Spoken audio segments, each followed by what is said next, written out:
Bienvenidos a nuestro seminario Hunter Colombia en cadena de custodia. Un evento desarrollado con la finalidad de actualizarnos en este procedimiento, en este sistema. La cadena de custodia, bueno, ya hemos mencionado que la criminalística es transversal a muchas áreas y jurisdicciones del derecho. No se aplica solo en lo penal, pero la cadena de custodia abarca un rango aún más amplio de personas que la deben aplicar. Entonces, por eso es importante conocer de este seminario. ¿Por qué? Porque, por ejemplo, sector salud, por ejemplo, inspectores de policía, comisarías de familia, a entidades de vigilancia y control, también la Contraloría que en ejercicio de sus funciones encuentren un elemento de prueba, deben proceder a embalar y rotular este elemento y deben proceder a entregárselo a la policía judicial para que haga lo pertinente cuando amerite hacer parte de un proceso penal. Ejemplo, dentro de una investigación X disciplinaria se encuentra un elemento de prueba, debe recolectarse, embalarse y debe informarse a la entidad competente, a la autoridad, en este caso Fiscalía General de la Nación, para que se inicie una noticia criminal. Por ejemplo, sector salud. Cuando llega una persona lesionada a un centro médico, por ley 906, que es el Código de Procedimiento Penal, se debe hacer el informe, el reporte a Policía Nacional, a las autoridades de este lesionado primero. Segundo, se debe hacer la llamada para que se apersone del caso. Y si dentro del cuerpo de esta persona, si en el procedimiento quirúrgico, si en el procedimiento de atención básica de este lesionado, se encuentra un elemento de prueba, este personal médico debe recolectar y embalarlo para entregarse a la policía judicial. Si es una víctima de agresión sexual, debe hacerse primero que todo activar la ruta para víctimas de agresión sexual, primero la víctima sobre todo, pero también los elementos, en este caso específicamente evidencia genética que se pueda recolectar, debe ser muy cuidada, muy preservada y debe informarse a la autoridad competente para que en el tiempo posible, en el tiempo de la distancia, recolecten esa evidencia y se haga el trámite con los laboratorios a que corresponde, en este caso genética forense. Supremamente importante porque aún cuando los elementos se preserven en cadena de frío, como se hace con la evidencia genética, de todas formas esto se va a ir degradando con el paso del tiempo. ¿Por qué decimos esto? Porque somos conocedores de que en muchos casos, en muchos centros médicos se encuentran hisopados o frotis que han sido recolectados de víctimas de agresión sexual, llevan años allá guardados y nadie ha ido a reclamarlos o no han llamado para que los reclamen. Aunque se preserve mucho en cadena de frío, esto va a tender a degradarse, va a tender a perderse la evidencia y pues lógicamente no se surtió de manera adecuada el procedimiento. Y así sucesivamente muchas personas, incluso los particulares, pueden recolectar un elemento de prueba. No están obligados a embalar y rotular, pero sí están obligados a entregárselos a las autoridades, al igual que el imputado, el indiciado, imputado o acusado también está en la capacidad de recolectar estos elementos. Entonces, esto es una aclaración muy importante. ¿Por qué? Porque pues nos genera la conciencia de que muchas personas podemos estar inmersos en la aplicación del sistema de cadena de custodia y de pronto no lo estamos realizando bien. Ahora, hay un artículo en el Código Penal colombiano que es el ocultamiento, alteración o destrucción de elemento material probatorio, artículo 454b del Código Penal, ley 599 del año 2000, donde si no hacemos la correcta manipulación, el correcto embalaje y rotulado de un elemento de prueba, podemos vernos inmersos en una investigación donde se trate de determinar por qué lo hicimos. Entonces, por lógica, solo por eso, ya por evitarnos una investigación penal o que nos vinculen a ella, ya es suficiente para que procuremos por aplicar bien este sistema. ¿Cuál es la finalidad del manual de cadena de custodia? O la finalidad de este evento académico es que fortalezcamos esos conocimientos, como habíamos mencionado, tanto para investigadores, operadores judiciales, investigadores tanto de la Fiscalía General de la Nación como investigadores privados, operadores judiciales y también particulares que estén interesados y que quieran actualizarse en la aplicación del procedimiento de cadena de custodia. La agenda, ¿cómo se va a desarrollar? Tenemos, primero, objetivos, marco histórico y glosario, que es este módulo que estamos desarrollando, el número 1. Tendremos segundo, marco conceptual y jurídico, es decir, definiciones y la normatividad que nos acompaña a la aplicación del manual de cadena de custodia y los procedimientos de cadena de custodia. Después, los aspectos transversales en el módulo 3. ¿Qué son los aspectos transversales? Son las aclaraciones que nos hace el manual. ¿Las aclaraciones sobre qué? Sobre cosas puntuales para hacer y no hacer. Ejemplo, Hace muchos años, desde que inició el sistema acusatorio, en muchos despachos fiscales se ordena o se ordenaba, aunque en algunos todavía se hace, que las entrevistas escritas en video o en audio se embalaran y se rotularan. ¿Qué nos dice este manual en los aspectos transversales? Que no son elementos de prueba y por lo tanto no se deben embalar. Y así muchas cosas más que es importante conocer para saber si se aplican o no, con base en el principio de economía procesal y pues también para nosotros hacer las cosas de manera adecuada. Aspectos transversales es muy importante, son 2 o 3 páginas, pero tienen de una manera muy resumida y muy puntual lo que se debe hacer respecto de ciertos casos. Vendrá después los procedimientos de cadena de custodia, para lo cual haremos un entrelace con nuestro seminario de administración del lugar de los hechos y te agregaremos los links, aunque aquí explicaremos a grandes rasgos de qué se tratan los procedimientos. Vendrán después los esquemas de recolección y embalaje. ¿Qué son los esquemas de recolección y embalaje que están, les adelanto, en la página 42 a 56 del manual de cadena de custodia? Los esquemas son: tengo un elemento de prueba. ¿Qué debo hacer con este elemento? Es decir, ¿a qué laboratorio debo enviarlo? ¿Qué debo solicitarle de manera idónea? No decir, no, es que necesito que me le saquen los archivos, no. ¿Cómo le solicito eso? ¿Cuál es el término? ¿Y a quién se lo envío? ¿Cómo embalar y rotularlo? Y algunas precisiones. Si tengo un arma de fuego, por ejemplo, pues en las precisiones, observaciones me va a decir que debo descargarla primero, que debo observar el decálogo de manejar armas de fuego. Y aquí, en algunos de estos elementos, también tenemos videos explicativos de cómo identificar y recolectar ciertas evidencias y también te colocaremos los links pues en los videos a que haya lugar. Bueno, vendrá después el portafolio de servicios de los laboratorios forenses, es decir, toda la gama de laboratorios que aplican en Colombia, de los que están, eh, digámoslo así, de los que más se usan, porque recordemos que la criminalística puede hacer uso de cualquier tipo de pericia, de cualquier tipo de ciencia, de cualquier tipo de disciplina en la cual requiera apoyarse. Pero es muy importante que puedas mirar que en el manual de policía judicial se encuentra desde la página 51 en adelante laboratorios forenses y qué solicitar.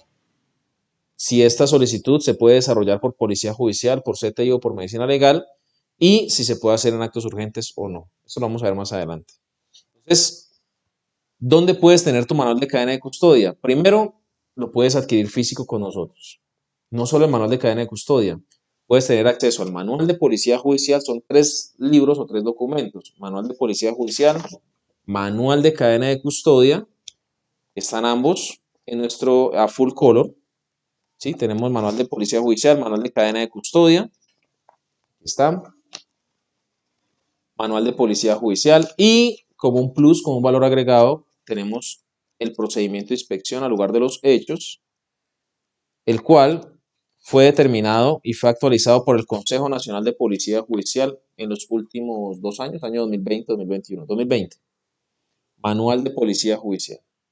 Manual de Policía Judicial, manual de cadena y custodia y el procedimiento de inspección técnica al lugar, donde encontrarás todo lo desarrollado dentro de una escena, desde la misma fijación, conocimiento de los hechos, y tendrás también acceso, por ejemplo, a cómo se hace una fijación fotográfica, cómo se aplica método de búsqueda, cómo se hacen bosquejos topográficos, los elementos que deben contener algunos maletines o kits de criminalística que te pueden ser muy útiles.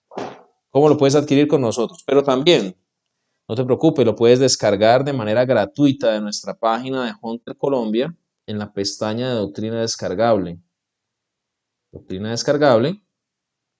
Allí vas a encontrar no solamente los manuales, mucha otra información importante, testigos métricos para imprimir en tamaño real, es decir, que concuerde con las medidas reales de un testigo métrico, cuadratura topográfica, como lo explicamos en la administración del lugar de los hechos, numeradores, el instructivo de PIPH, que es el que se aplica a sustancias controladas o estupefacientes, manual de policía judicial y de cadena de custodia, como lo mencionamos, que también viene físico, y vas a encontrar pues leyes, códigos, formatos y demás. Entonces aquí vas a descargar el manual, clic, y vas a tener acceso a él gratuitamente. ¿Cómo lo descargas? Flecha de descarga en la parte superior derecha y listo. Puedes tenerlo directamente o lo puedes consultar cuando quieras de nuestra página. Aquí están todos los elementos de los que vamos a tratar en este seminario. Entonces con eso ya queda claro que puedes tener el manual tanto digital como físico. Algunos preferimos tenerlo, así como los códigos, como la jurisprudencia y demás, pues preferimos tenerlo físico para poder rayar, para poder hacer anotaciones, para poder tener cosas claras y cuando asistimos a audiencias o demás, pues tenerlo ahí a la mano, porque en una audiencia o en algo, pues yo no puedo decir, regálame un momentico, yo miro el computador, pues para mirar el manual o el código, no, pues lo tenemos ahí a la mano. Por eso, pues en el manual nosotros hacemos las subrayar, rayar, anotaciones, apuntes, para poder estar a la mano. Si sale una jurisprudencia que actualiza X artículo, pues lo apuntaremos ahí para tenerlo muy presente. Vendrá después el módulo 7, que son los formatos de cadena de custodia, donde también haremos un traslado en parte a unos videos donde explicamos muy claramente cómo se diligencian estos formatos, pero también lo haremos de manera física para mostrar cómo se hace. Sobre estos formatos de cadena de custodia se hicieron unas actualizaciones, estamos en versión 4 y eso tiene unas claridades que hay que tener muy presente para no equivocarnos, porque si no, no nos van a recibir los elementos en los almacenes de evidencia. Vendrá el módulo 8, que es el ejercicio de recolección y embalaje de elementos de prueba, donde mostraremos paso a paso cómo se recolectan y se embalan algunos tipos de evidencia, no todos, porque pues es muy complejo, pero sí trataremos de mostrarles, por ejemplo, cómo se recolecta un arma de fuego, que es de lo que más se ubica, un arma cortopunzante, que son similares, van a la par, por ejemplo, una USB o una evidencia magnética o electrónica. Entonces, cómo se procede a embalar esta evidencia y algunas cosas que les van a ser muy útiles para su ejercicio, tanto profesional, laboral como académico.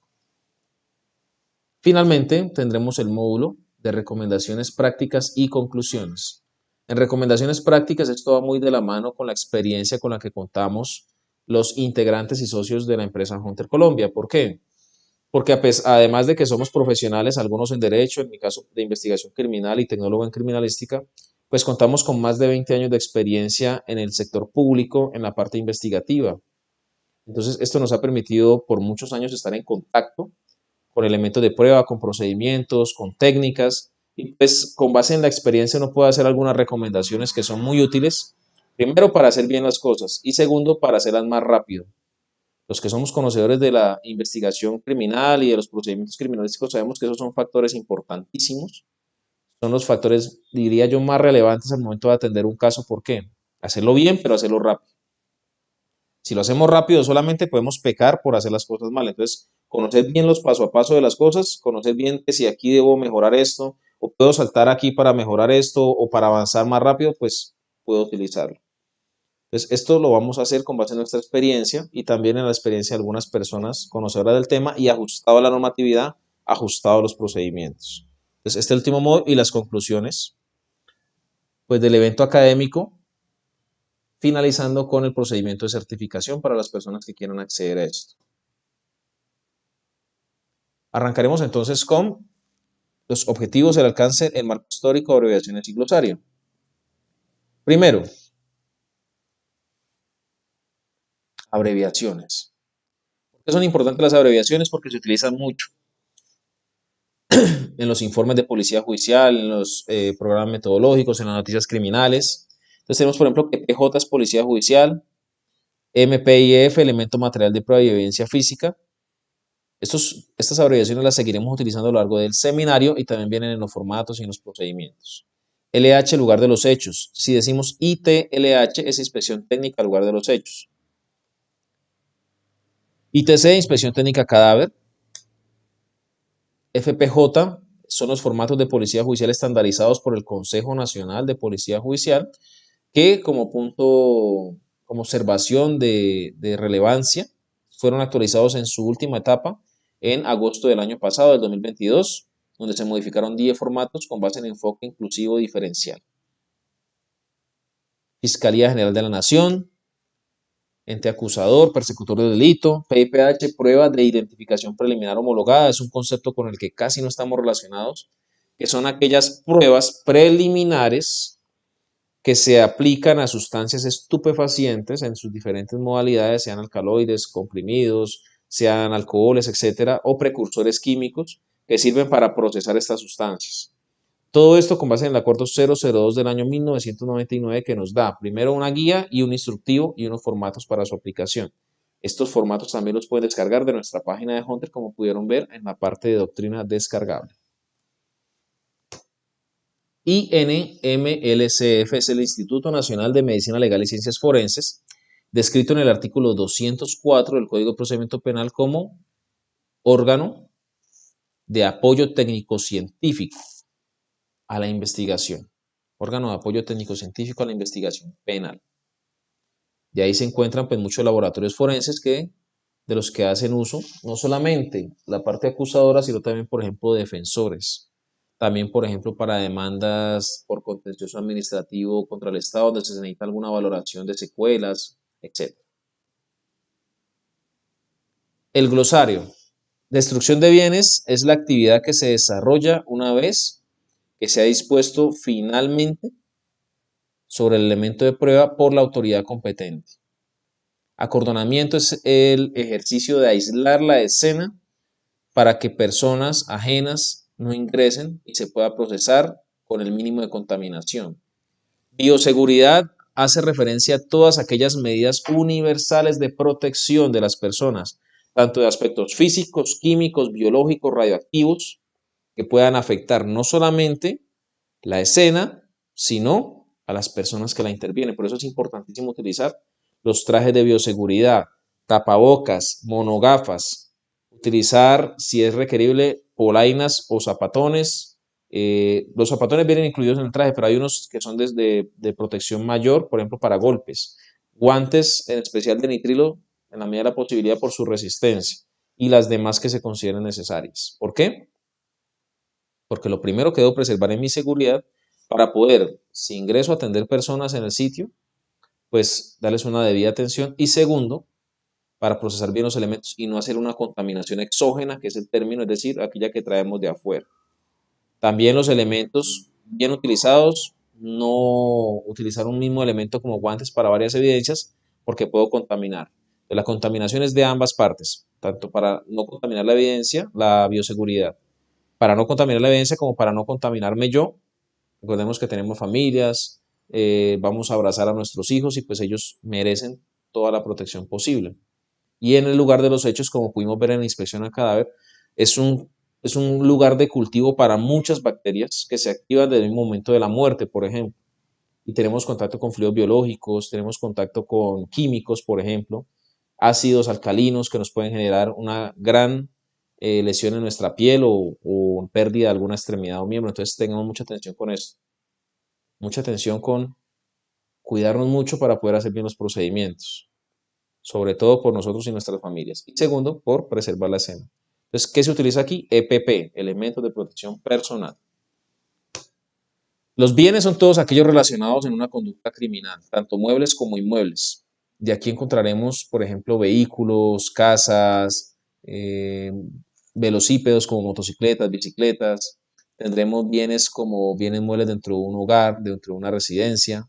Todo lo que pueda estar relacionado con la conducta, no solamente desde la cadena de custodia, sino que recordemos que, por ejemplo, se le puede hacer comiso a ciertos bienes con base en el Código de Procedimiento Penal por parte de la Fiscalía y esos bienes pasarán a favor del Estado. Todo esto va relacionado entre la pestaña de bienes y en la noticia criminal se debe de describir muy claramente qué bienes van a estar relacionados.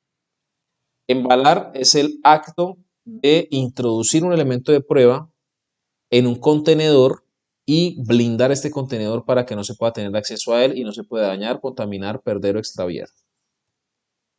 Cotejar o comparar o confrontar es el acto de tener un elemento, ¿sí? Un elemento, por ejemplo, forense como evidencia genética, tener un elemento sospechoso o de confrontación, por ejemplo, el ADN de la persona que posiblemente cometió el delito, y mirar, por ejemplo, el perfil genético de este, el perfil genético de este, y hacer una confrontación, un cotejo, una comparación entre ambos para determinar si corresponde a la misma persona, en este caso si hay uniprocedencia. Con armas de fuego, lo mismo, con proyectiles recuperados y con proyectiles obtenidos en un sitio controlado o tubo de disparo o tubo de descargue, pues para recuperarlos y mirar, por ejemplo, las estrías marcadas en el encamisado o en el plomo del proyectil. Entonces, actos de confrontación entre impresiones dactilares, actos de confrontación en documentos y demás. Confrontación, cotejo o comparación. Custodio es la persona que se hace cargo de un elemento de prueba Antes existía el término transportador, esto se eliminó porque así usted esté transportando un elemento es custodio. Contenedor primario y contenedor secundario. Yo embalo un elemento y este elemento necesito mandarlo, por ejemplo, por mensajería, que eso también lo vamos a aclarar aquí. Este contenedor primario en el que embala el elemento, una bolsa plástica con Ziploc o una caja de cartón, etcétera. Este contenedor primario debo introducirlo en un contenedor secundario para que me proteja no solamente el elemento de prueba, sino ese contenedor, porque ese contenedor primario es el que va a ir con el elemento a todas partes. Y si el contenedor o el embalaje, pues, se daña o se destruye, hay que hacer un procedimiento que de acta, de informe.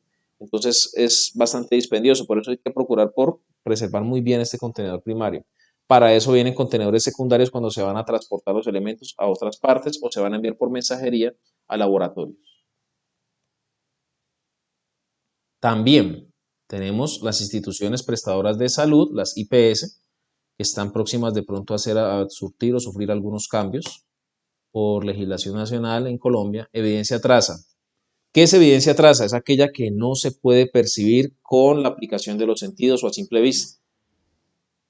Usted llega a un sitio, en ese sitio observa de manera general y de pronto ve un computador, un celular, libros, vasos, pero de pronto no va a ver la impresión dactilar que quedó en una superficie de vidrio, no se ve a simple vista.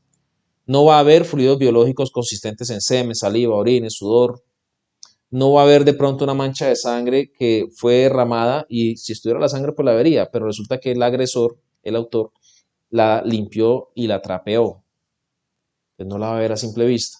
No va a haber de pronto sustancias explosivas que un CAN especializado o entrenado para esto las va a detectar. Entonces, ¿qué son las evidencias trazas? Las que no podemos percibir a simple vista, fibras de cabello, impresiones dactilares y que requieren de equipos, requieren de personas especializadas o, en este caso, por ejemplo, los caninos especializados para su identificación. Eso es evidencia traza. Cuando hay una detonación, posiblemente parte del material, del contenido químico del artefacto, va a quedar impregnado en los elementos más, digámoslo así, cercanos. Esto se deben recolectar fragmentos de prendas y demás para enviar al laboratorio y procurar por determinar la evidencia traza que se encontraba ahí, es decir, el artefacto explosivo. En toxicología forense, yo puedo ver un líquido en un lugar, un vaso en una mesa, el señor falleció, se desconocen las causas de la muerte, de pronto fue envenenado y pues yo debo recolectar posiblemente muestras de este líquido, aunque no puedo ver qué es. Debo recolectar esas muestras para enviarlas al laboratorio y que me diga mediante toxicología forense si podemos encontrar algún elemento probatorio allí. Y así con muchas otras cosas. Macroelementos son elementos muy grandes que por su tamaño no se pueden embalar y rotular y llevar a un almacén de evidencia o a un laboratorio, como por ejemplo vehículos, maquinarias pesadas y cosas similares que tendrán que transportarse a un sitio especial como parqueaderos o, en el caso de las maquinarias pesadas, por ejemplo, en minería ilegal, pues tendrán que dejarse en el sitio, hacer un procedimiento de inutilización de estos elementos y en este caso las fotografías lo vamos a tratar en cadena de custodia. Se tomarán muy buenas imágenes de este elemento y estas imágenes serán las que se embalarán y rotularán, las únicas imágenes, se embalarán y se rotularán y se entregarán a cadena de custodia para su preservación. ¿Por qué? Porque el elemento no fue posible trasladarlo. Macro elemento de grande. Epicrisis es la documentación de la que queda registro cuando atienden a una persona inicialmente en un centro médico, especialmente por urgencias. Recordemos que en inspección a cadáver, como mencionamos en nuestro seminario de administración del lugar de los hechos, las epicrisis son de obligatoria recolección y entrega a medicina legal para que puedan hacer una buena necropsia, un buen procedimiento. Muestra es la que se toma de un elemento general, por ejemplo, de PIPH.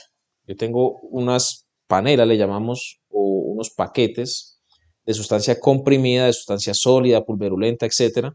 Y de esto, pues yo saco para hacer el PIPH, digamos, el análisis preliminar. Y después de que me dio preliminar positivo, saco otro poco más para embalar y rotular y enviar al laboratorio para confirmación. Esto se llama muestra. Fluido biológico en una escena, muestra. Que encontramos un artefacto explosivo, también se sacan muestras para enviar, porque pues, o si se puede, lógicamente, porque si no hay que proceder a la inutilización del elemento, a la destrucción o demás, y no va a permitir la toma de muestras. De todo lo que se pueda y se deba tomar muestras, hay que procurar por hacerlo. Traspasar es entregar un elemento probatorio de una persona a otra, de un custodio a otro. El rótulo es aquel documento que va adherido al contenedor, primario, y lo que hace es identificarnos. Noticia criminal, fecha y hora de recolección, dónde se encontró, qué elemento de cuántos es, porque yo puedo tener elemento 1 de 10, por ejemplo, porque eran 10 elementos en la cena y estoy embalando el primero, o 5 de 10. La cantidad de elementos y la descripción. Además de eso, la persona que lo embaló y rotuló. Antes se decía el que recolectó y embaló, era el que podía diligenciar el rótulo. Ahora solamente el que lo recolectó y embaló. ¿Cómo así? Pues que yo de pronto participé de la diligencia, pero yo no encontré el elemento. Fue mi compañero que aplicó el método de búsqueda, pero yo estoy en la inspección al lugar de los hechos. Yo puedo diligenciar rótulos, puedo embalar y rotular, porque yo hago parte del equipo de trabajo. Entonces, antes era obligatorio el que identificó el elemento y lo recolectó. Ahora no es necesario identificar. Puede ser alguien que participe de la diligencia el que se puede encargar de recolección, embalaje y rotulado. Registro de cadena de custodia es el documento. El rótulo es el FPJ7, el registro de cadena de custodia es el FPJ8. Son los documentos que nos dan la continuidad, la identificación y nos dejan constancia de la preservación y autenticidad de los elementos de prueba. El registro de cadena de custodia es este formato que miraremos en un video de Hunter Colombia de nuestras redes sociales, de cómo se diligencia, pero es el formato que nos asegura la trazabilidad, es decir, de mano en mano, quién fue la persona en cada estación de manipulación de este elemento la que estuvo en contacto con él. Para asegurar con esto el principio de continuidad de la cadena de custodia, asegurar el principio de identificación, el principio de seguridad de los elementos, que no se vayan a perder, extraviar o dañar. Objetivos del manual. El primero, pues, establecer directrices. ¿Para qué? Para aplicar la cadena de custodia desde el mismo momento de la identificación y hallazgo de los elementos hasta su disposición final. Los objetivos específicos de este seminario: presentar el marco histórico, normativo, conceptual, mostrarles los aspectos relevantes y transversales de la cadena de custodia, categorizar los almacenes de evidencia, no es un solo tipo de almacén de evidencia, hay varios, las actividades o procedimientos a desarrollar en la cadena de custodia y quiénes son los directamente responsables de estos procedimientos. Mirar y orientar a los participantes sobre la manera secuencial, ordenada y segura que deben utilizar al momento de identificar, recolectar y embalar un elemento. Y recomendaciones prácticas, así como diligenciamiento de formatos y ejercicios.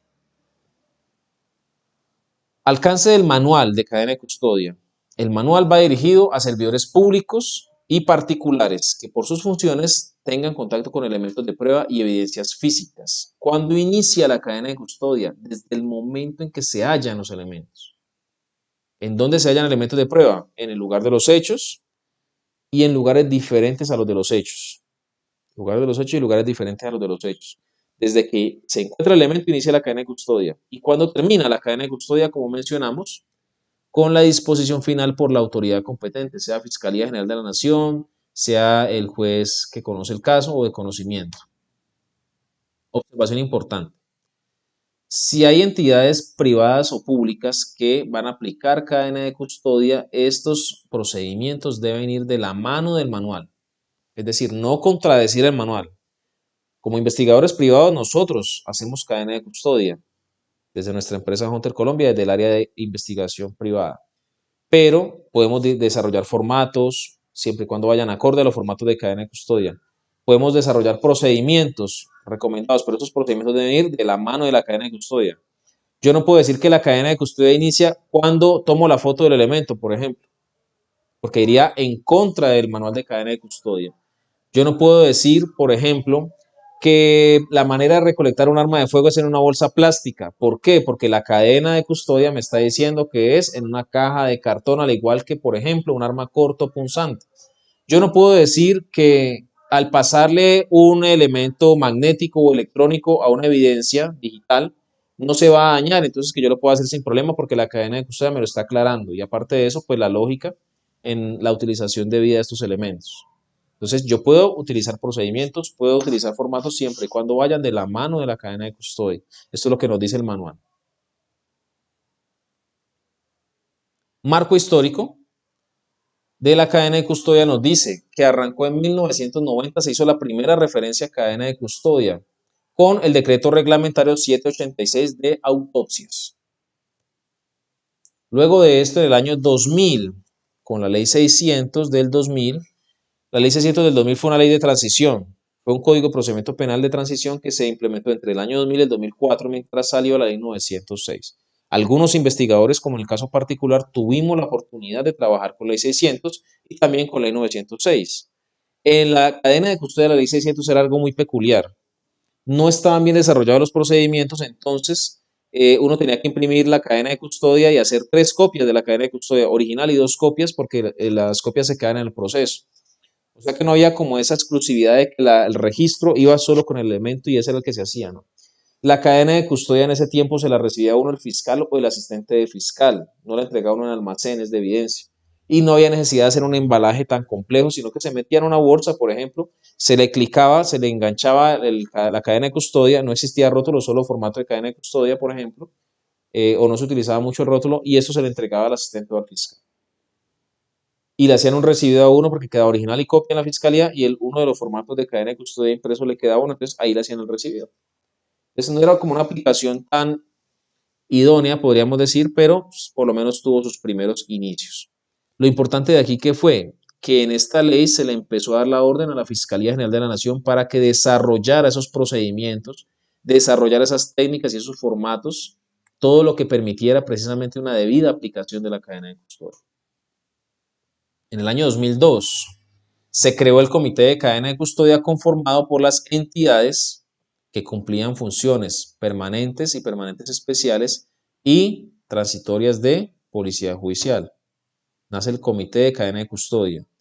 Ya se arrancó con la resolución 1890 también en el año 2002, que ahí sí ya vino a desarrollar de una mejor manera los procedimientos de cadena de custodia para la ley 600. Se creó el acto legislativo 003 del 2002 que introdujo la cadena de custodia en la Constitución Política Colombiana en el artículo 250 que trata de las funciones de la Fiscalía General de la Nación. Para el año 2003 salió la resolución 2869, nuevo o actualización de manual de cadena de custodia para la ley 600 del 2000, para el año 2003. Pues ya un año de que cambiáramos al sistema acusatorio, pero era como un avance de mejora en los procedimientos de cadena de custodia para hacer ese tránsito de una manera más sencilla y menos traumática. Este es el primer manual de cadena de custodia que en realidad hace obediencia a procedimientos estandarizados rigurosos de aplicación, donde se destacó lo del rótulo, el registro de cadena de custodia, procedimientos específicos del lugar de los hechos, e incluso este manual de cadena de custodia,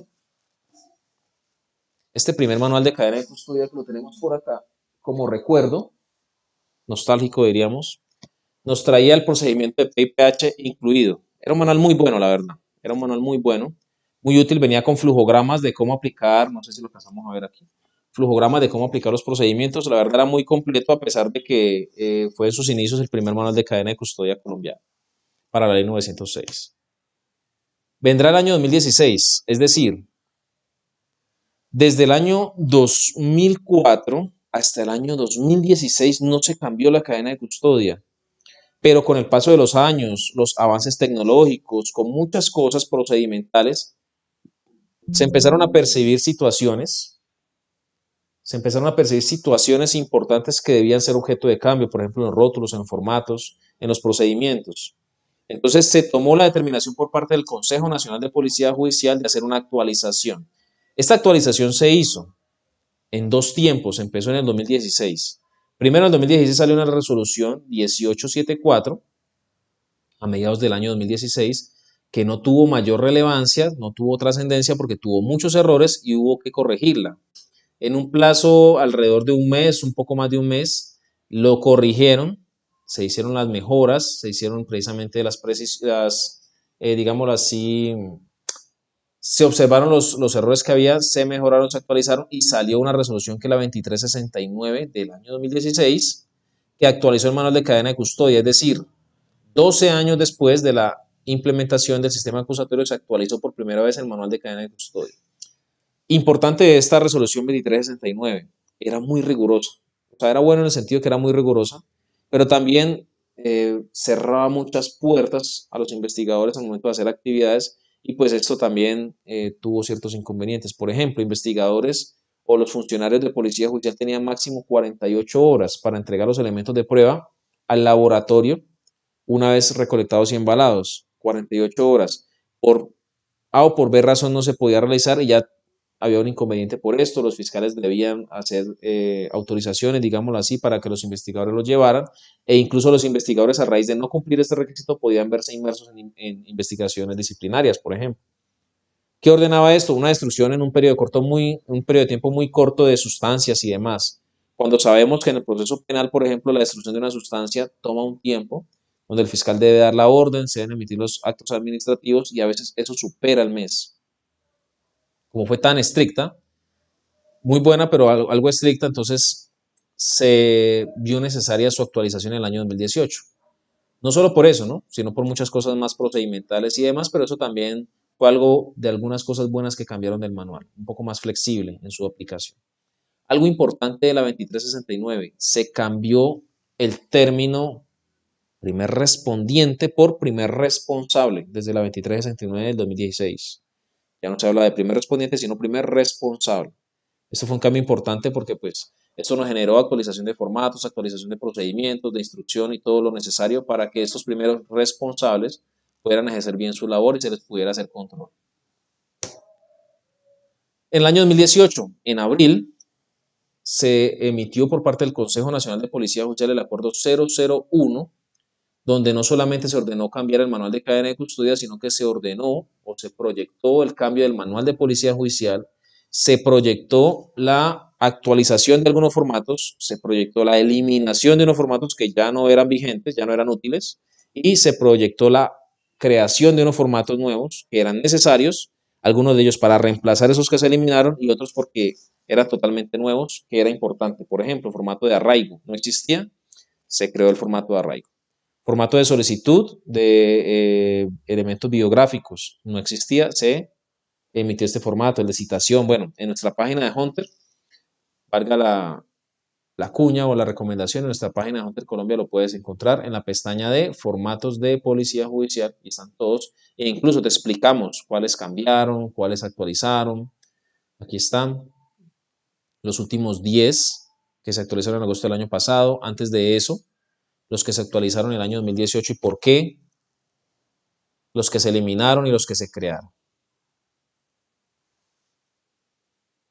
Desde 2018, publicación el 27 de diciembre del 2018, para épocas navideñas, del manual de cadena de custodia y el manual de policía judicial, ambos para el mismo día. Con esto concluimos nuestro primer módulo. Como dice aquí, si tienes alguna pregunta, alguna inquietud, puedes ponerte en contacto con nosotros por medio de nuestro enlace, de nuestra descripción del video en YouTube. Puedes hacer comentarios, hacer preguntas, consultas, recomendaciones. O si no, pues aquí están los datos nuestros. Puedes escanear el código QR y ponerte en contacto con nosotros y hacernos la petición que consideres o la recomendación de algún concepto, de alguna aclaración o demás. Entonces, con esto damos cierre al módulo 1 y vamos a continuar con el módulo 2, que es el marco conceptual de la cadena de custodia. Felicitaciones.